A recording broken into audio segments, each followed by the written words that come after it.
书接上文，上回书说到，漕运少爷丁卯与其父怄气，投河落水，被小河神郭德友救起。哪成想拜河大典陈尸两具，小的是一绿毛死婴，大的正是丁卯之父丁义秋。丁卯认定小河神郭德友是其杀父元凶，老河神郭纯在码头施展点烟变冤绝技，一时间悲风惨惨，鹤雾满满，到了却是故弄玄虚，没了下文。这让徒弟郭德友心存疑虑，潜入漕运商会，不顾体质虚弱，点烟变冤，晕倒当场，恰被丁卯发现，这才引出来日闯警察局，夜探龙王庙，丁警探蛰伏要拜师老河神。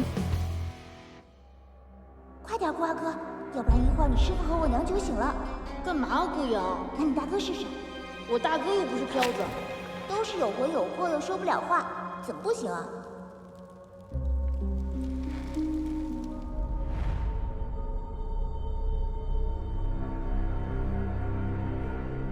你不是跟我说你已经学会点烟变冤了吗？难道是吹牛？戒烟还魂，还魂戒烟。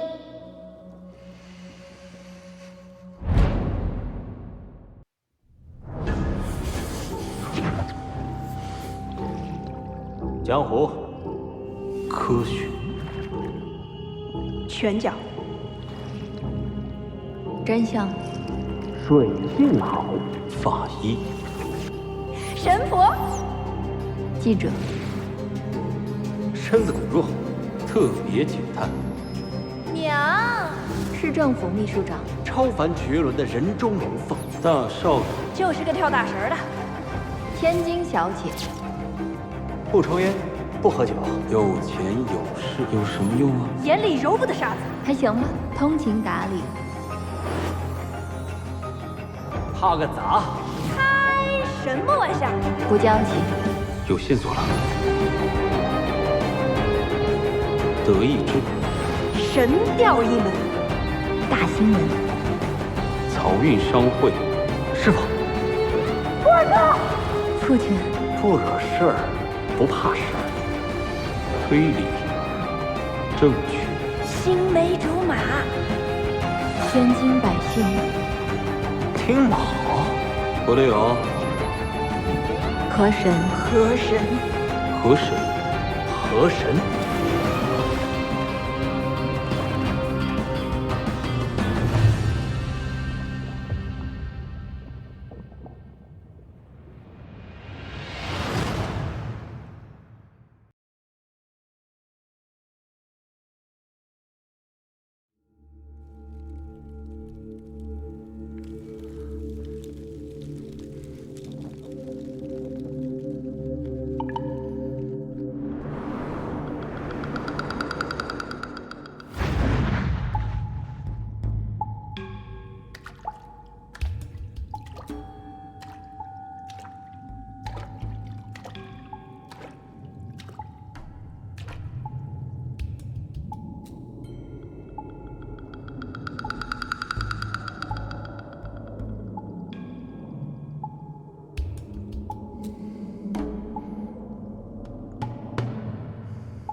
纸人纸马也是花钱买来的，烧了辣眼睛，呛嗓子，还有火灾隐患，也不知道有什么意义。人死了，总得烧送一程啊，要不然你爸走的冷清。人死了之后都变成无机物了，烧再多，死人也收不到。其实这些纸人纸马还真不是烧给死人的，是活人烧给自己的。只有烧了，这心里才有个念想，才是个寄托。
你俩胆子挺大呀！啊，敢来漕运商会行凶？行凶？明明是你对我郭二哥先下手的好不好？你们知道这是哪儿吗？他不是在河里淹死的。你说什么？你爹，他是死在海里的，先被人绑在玄武铜像上面，然后丢在了海里，最后连人带铜像，一路拖到了被我发现的地方。一，你没有亲历犯罪现场；二，你没有资料进行佐证；三，你没有经过专业的尸体解剖分析，你张口就能说出这么明确的死因。除了凶手，我不相信有第二个人可以做到。说出明确的死因，你的意思是我说对了？我已经验过尸了。你还真在自己亲爹身上下刀子啊？说吧，作案动机是什么？你吃过紫菜吗？什么？紫菜是一种水草，颜色有点发红。天津卫的老百姓最爱做的就是紫菜蛋花汤。在三不管那边有一家包子铺，紧挨着瑞丰祥绸缎庄，他们家的紫菜蛋花汤配着包子，那叫一个绝，吃过的都得竖大拇指。话说回来，你见过哪个河里长紫菜的吗？你想说什么？大路朝天，各走一边。这水里也有水里的规矩道道，红不入河，黄不下海。我在你爹的口鼻之内发现了细微的红色水藻残留，所以你爹是死在海里的，而不是死在我们把他捞起来的地方。你爹手腕上被铁锁勒过的痕迹很深，不像是被人带到那里，然后再入水绑在玄武铜像上，而是连人带玄武一起拴在船的船底，一路拖到了那个地方。但是想要调动那么重的货船还不让人知道，那一定得是在夜里。说的越细致，你的嫌疑就越大。在这天津城能调动那么大的船，你猜有几家？就你们漕运商会一家。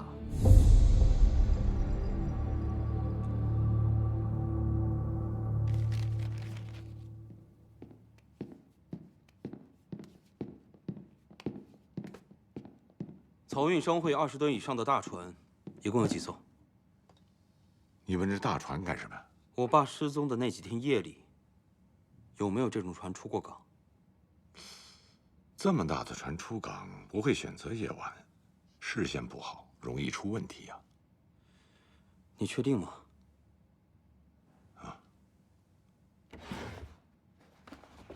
这是商会船只出港记录，你自己看吧。少爷，我知道你心急，这种事情还是交给警察去做吧。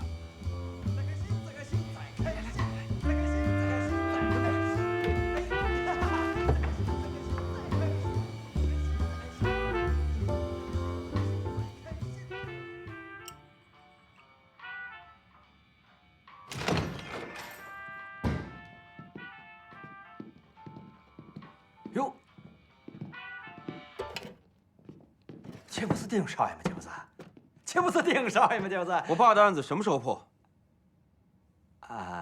这个您尽管放心，我们警局所有的警力正在全力以赴、夜以继日地侦破此案，相信不日就会有结果了。你下面总共有37名警员，而你手上目前有9桩要案被警察厅限时侦破，你分配了26个人在这些案件上面，事关饭碗，想必他们疲于奔命，分身乏术。另外有3人告假，警局规定每科必须有2名警员值守。这么看来，你手上可用之人，算上你自己，只有7个人吧？都在外面了。你们没有第一时间去现场调查、搜集线索。而是在这警局里无所事事。你刚才所说的全力以赴，我表示很怀疑啊。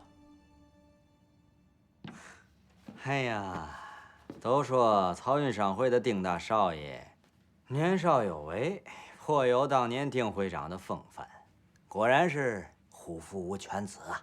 你坐在这个位子上，你就要把这个案子给我交代得清清楚楚。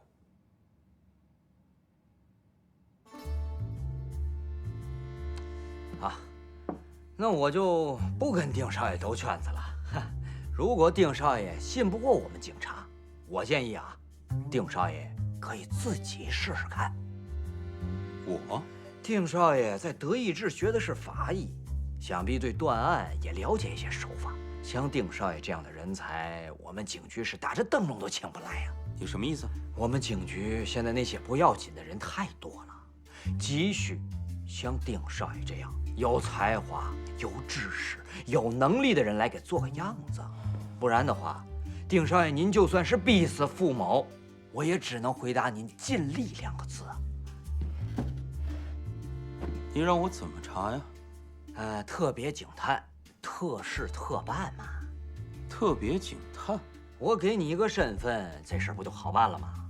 但是你这个身份仅限于侦查此案，没有薪饷，没有赔偿。好，一言为定。一言为定。戴运涛，带丁少爷去办一张临时警察证啊，即时生效。好嘞，丁大少，走吧。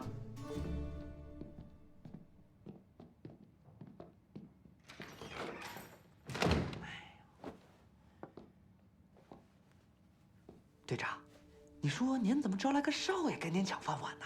你这猪脑子能不能要点紧呢？啊，他自己的老子自己担待着，这样报社的注意力就自然会从咱们警局移开，去关注他们漕运商会的家务事儿。啊，留洋归来的大少爷亲自接手杀父之案，我要是报社社长，高兴坏喽。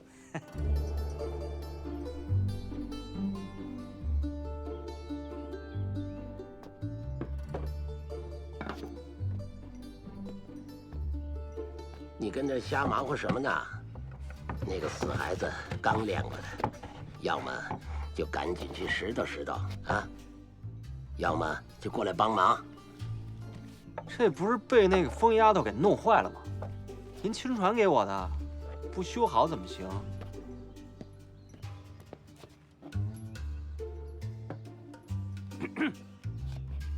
哟，哎呀，你不用专门来道歉。我这个人不记仇的，你要是内疚啊，就请我们爷儿俩吃顿好的。我现在要审讯你，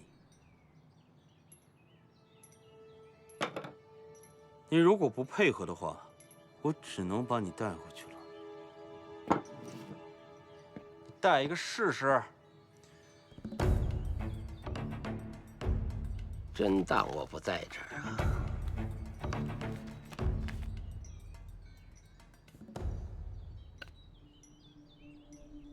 丁大少，外国我没去过，但听说办事规矩，县太爷办案居然还可以反驳的，有什么证物还一一当堂检验。你想说什么？你今天拿这东西来逮我，逮着了你又能怎么样？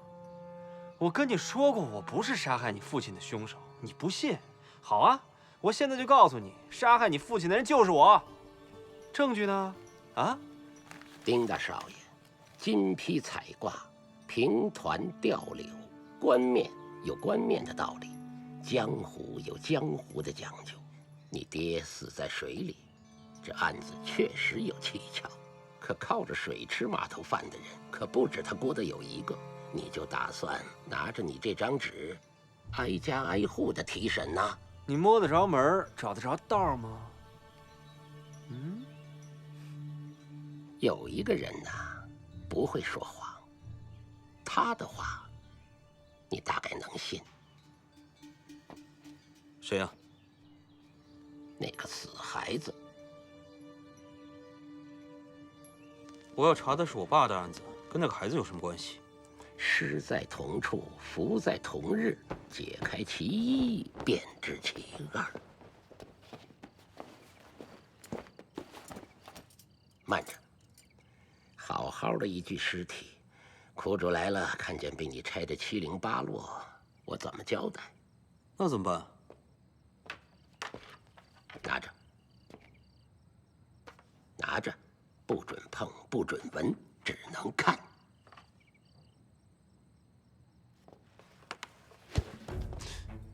杨武做没了手术刀，跟这儿起什么哄啊？学法医的第一步就是观察，这点我比你清楚。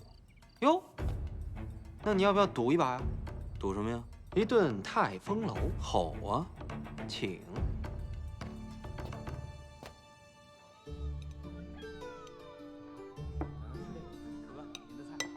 干什么？忌讳。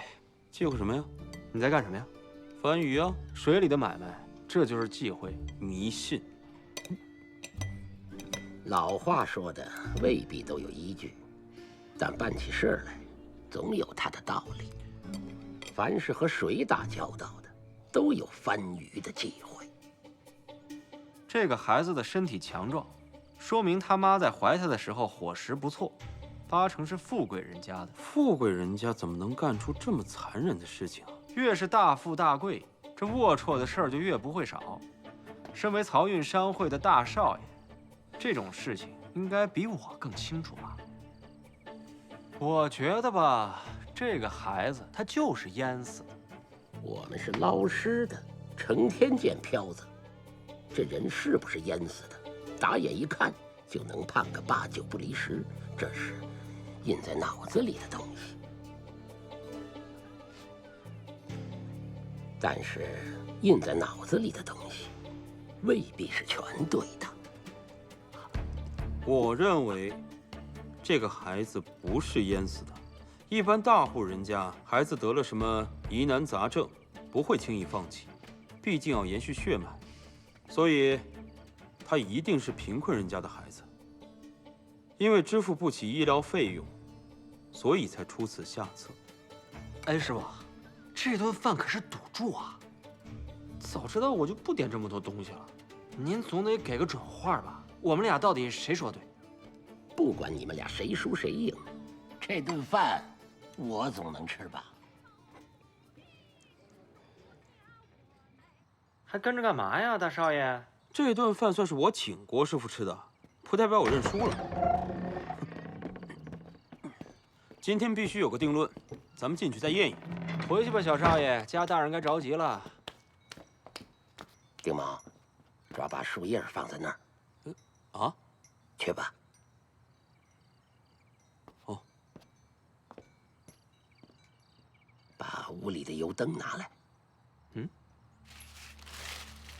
堆高一点。哦。把那油撒匀了。往那边也撒一点。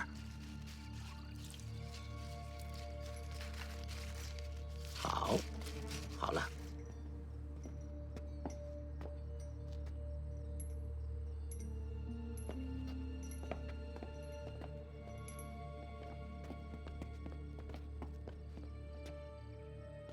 把厨房西边柜子里的黄豆拿来。哎，师傅，您这是要干什么？夜里走道，留神。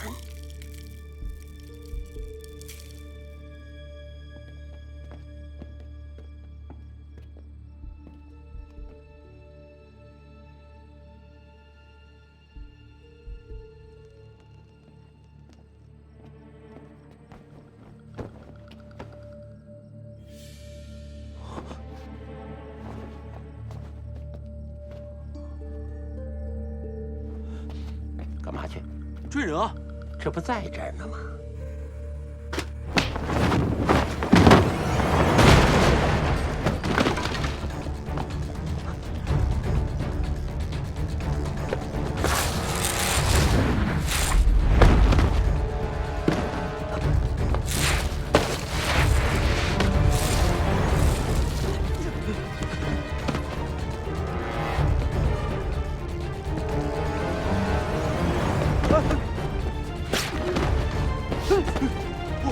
拿着。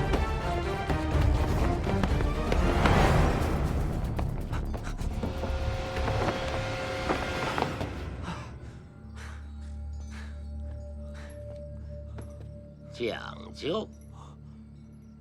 什么意思啊？不出声是偷，出了声便是抢。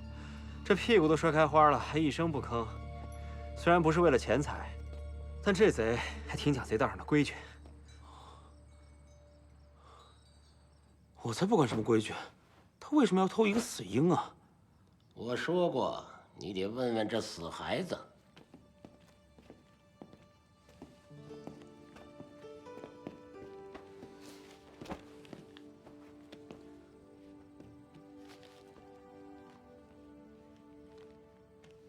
郭师傅，我要拜师。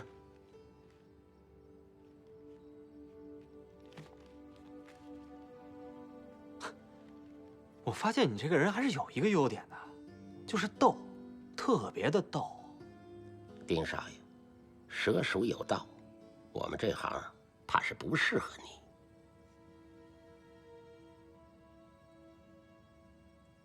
我今天见到了什么叫做山外有山。单凭我在国外学的东西，就想查清我爸的案子，以后在天津卫，恐怕我丁某会变成一个笑话。还望师傅成全。你现在就是一个笑话，知道师傅为什么只有我一个徒弟吗？天赋、心性、人品、道行，那都是缺一不可的。这些条件我不比你差。少年郎，戒骄戒躁，先光着膀子找个瀑布冲2天再来吧。师傅，您放心，我一定会学好的。那拜师费呢？多少？现大洋1000。可以。泰丰楼的家宴连摆3天。没问题。学徒10年，这期间只能效力于师傅，死走逃亡是你的造化，跟师傅无关。3节2寿还得另有表示。还有别的吗？我说少爷，你能别闹了吗？啊，赶紧回去洗洗睡了，行不行？没有别的，我磕头了。慢着，每一行有每一行的规矩。对啊，规矩。什么规矩？来，放那儿啊！来，动作麻利点啊！慢点啊！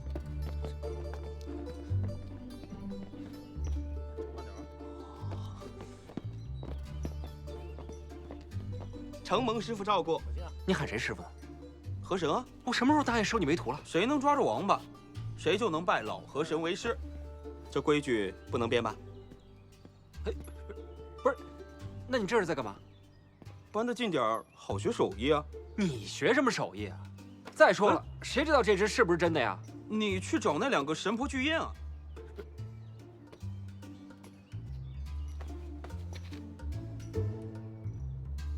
来，放这儿。慢点。少年郎，做人做事首当其冲，讲究一个信字。咱不要误入歧途，哪里来的赶紧回哪里去吧。哎，那间屋子是干嘛的？住人的。谢谢。王2老板。哎，你给我放下！这是我家，给我放下！哦，放。哎，轻点。师傅，这是特意为您准备的，您试试。不是，我看您经常弯腰捶背啊，肯定是坐的椅子不合适。这么金贵的东西，我哪承受得起呀？师傅，您先坐着啊。真把这儿当自己家了是吧你？哦，这儿还有啊，快点。来了，送给师哥。谁是你师哥？师哥平日里懒散怠慢，没有时间观念，所以我特意准备了一个德国制造的时钟。送钟？我们共勉，一起进步。来了，还搬是吧？还搬是吧？给我停下！师傅您快坐。你是带了多少厨子过来啊？嘿嘿嘿，师傅，这是洪胜元的扒肘子，登营楼的醋鲤鱼。听说师傅爱吃，所以特意给您准备的。这其他菜啊，这都是我自己做的。国有国法，家有家规，行行都有自己的规矩。你懂规矩吗你？你知道你自己现在坐在什么地方吗？你往后看看，你坐在灶王爷的正前面，他老人家的面前你也敢坐？师傅每次坐的时候还稍微偏一点，你这叫大不敬。封建，这叫做规矩。灶王爷是咱们的一家之主，赏咱们饭吃的，这就是规矩。你以为你又送礼又请客，我就得念你的好了？出了这个门，你还是你们丁家的大少爷，爱干嘛干嘛去。一日为师，终身为父。你刚死了亲爹，就跑到别人家嬉皮笑脸的认爹，如果不是另有所图，那你这就叫大不孝。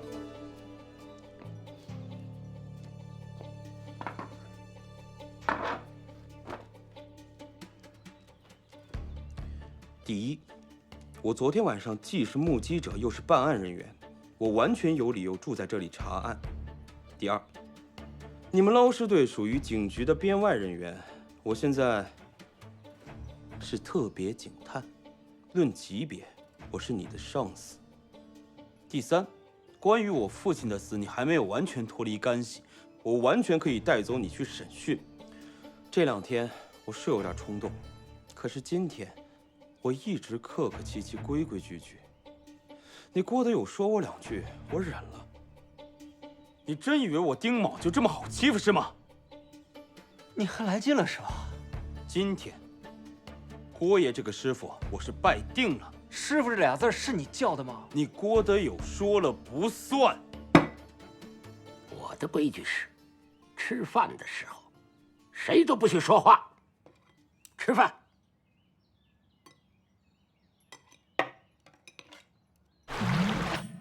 你们俩先跟我说说，想怎么查？那天那个人是来干嘛的？是来偷尸体的。那么什么人需要偷尸体呢？为什么要偷这个孩子？现在看来，我们要想查出真相，最便捷的方法，就是要查出这婴儿到底是什么身份。这真要是苦主，为什么不正大光明地走进来，而非要偷这个孩子？既然有人想要这孩子的尸身，又不出面认领，有一种很大的可能性，那就是这孩子是一个私生子，身份不能曝光，所以只能上房梁偷孩子。经验主义，毫无根据。那你就按你所说的1、2、3慢慢查吧。失踪人口，尤其是婴儿和孩子的，警局有警局的规定。丁探员要是为了办案就破坏规矩的话，让手下的人怎么看待我这个当队长的呀？啊？丁探员，除了这件事情，还有别的事情需要向我汇报吗？要是没有的话，就出去吧。啊？您养宠物吗？养活我那一大家子就不容易了，还养嘛宠物啊？那个房间是干嘛的？队长嘛，身居要职，经常办起案来就没时没色的，在局里有个休息的地方，方便啊。副队长跟您的夫人一定很恩爱吧？您说吗？我看到那些杯子里面有一个不一样的，可它又不可能是副队长的，因为上面有没擦掉的口红。我刚才还看见啊，椅子上有动物的毛，可副队长说你不养宠物，那么就应该是裘皮大衣上的。副队长办公的时候又不可能穿裘皮大衣，而且能坐这把椅子的，一定是跟您非常亲近的人，所以我想，一定就是嫂夫人了吧？哈哈，对，没错。可是副队长，我问你一个问题啊，妈，这嫂夫人是虔诚的佛教徒吧？嗨，虔不虔诚的，心里有个念想啊，是吧？我看着照片啊，夫人清新素雅，落落大方。过奖啊！但是这虔诚的佛教徒，为什么会穿杀生而来的裘皮大衣呢？而且，这洗都洗不掉的口红印，跟夫人朴素的气质很是不符啊。你说呢？哎呀，有这么个房间休息，真是方便。丁探员，你刚才说想调查失踪人口是吧？走，我带你上档案室。走，来，哎，走。你专捡这高穗河也不嫌涩口啊？丁爷，快给郭爷换壶雀舌。哎，不用了，这高穗品尝就挺好。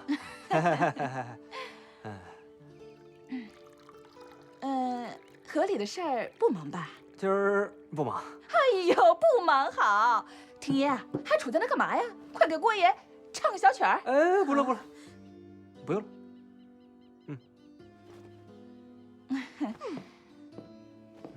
这也不要，那也不要，您上我这儿来干嘛来了？我听说你们这儿新来了个姑娘。哎呦，可不嘛，她还是官宦之后，后来家里遭了兵变，这一路上逃难逃到我们这儿来的，这不得给人家一口饭吃吗？郭爷，我跟你说啊，她呀还是个厨，要不我叫她过来陪您说说话。我说还是姐姐厉害啊，你这都是哪儿得的信儿啊？这样的姑娘都让你给逮着了。哎呀，像我们这种混江湖饭吃的人，谁都会有2、3个朋友啊。姐姐，坐。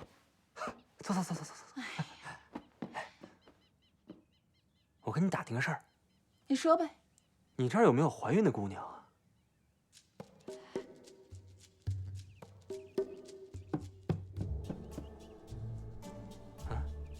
原来您好这口啊！不是这个意思，我的意思是，如果我有个朋友，她怀孕了，那怎么办呢？那就生下来嘛。如果是像你们这野路子怀上的呢？郭爷，不会是你啊？哎，我这不是一时兴起，没搂住嘛。哎呀，瞧你这圈子给绕的，这事儿呢好办，去鬼市找黑吻婆。黑吻婆？不过呢，我得提醒您一句啊，鬼有鬼道，自求多福。胡总管如果怪罪下来，就都推到我身上，跟你们没关系。查出我爸是怎么死的之前，我是不会回去的。少爷，咱先不管外面怎么看，您搬到义庄来住，就能查清这案子。目前来看，死孩子确实是一个突破口。郭师傅要么是真的有本事，要么一定知道点什么关于我父亲的线索。我来这说是拜师，其实是为了查案，一定会有收获的。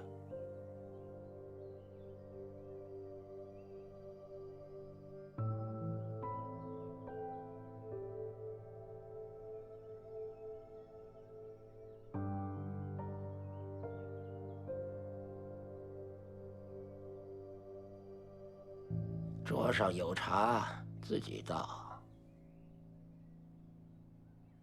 椅子坐得还舒服吧？还行。非洲花梨，上一次出海带回来的原木，傅子流亲手打的，市面上剩不了几把。胡总管，今天来是想再跟我赌一把？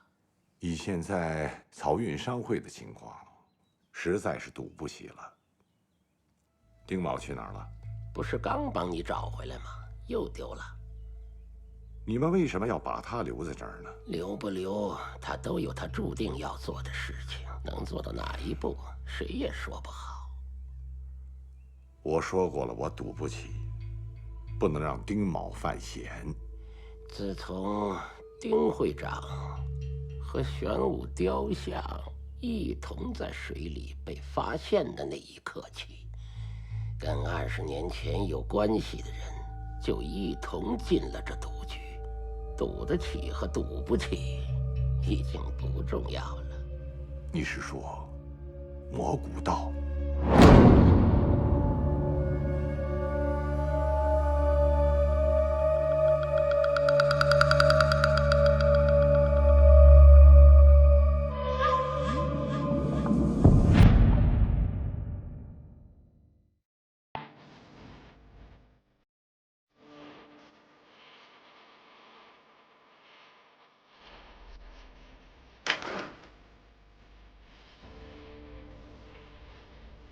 他这是故意的吧？